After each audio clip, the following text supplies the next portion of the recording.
আসসালামু আলাইকুম।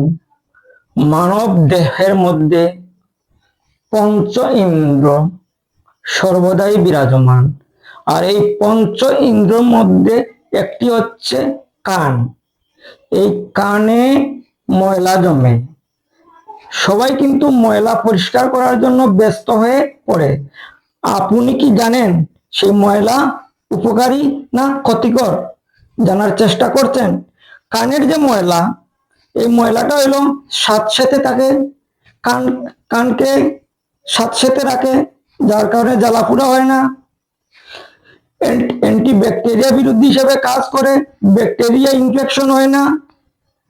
কানকে ফাঙ্গালের ইনফেকশন থেকে রক্ষা করে, অর্থাৎ অ্যান্টিফাঙ্গাল হিসাবে এই ময়লা কাজ করে। সুতরাং আপনাকে জানতে হবে, বুঝতে হবে কানের ময়লা উপকারী না ক্ষতিকর। কানের ময়লা অবশ্যই উপকারী, যেহেতু বিধাতা আমাদেরকে প্রতিটা অঙ্গের প্রতিটা উপাদান দিয়েছেন। কানের কিন্তু এই ময়লাটা এক ধরনের উপাদান। সুতরাং আপনি কখনো কান পরিষ্কার করবেন না।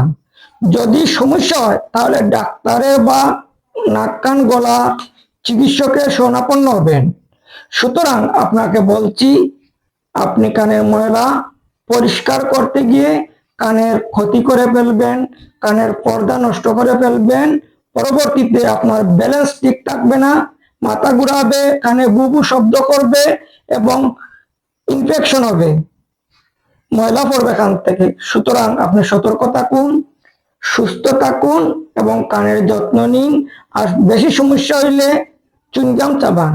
চুইংগাম রে যখন আপনি চুইংগাম চাবাইবেন তখন কানের ময়লাটা কান হাড় বের করে দেয়। অর্থাৎ প্রাকৃতিক ভাবেই আপনার কান থেকে ময়লা বের করার পদ্ধতি আছে। সুতরাং আপনি সেই পদ্ধতি গ্রহণ করেন।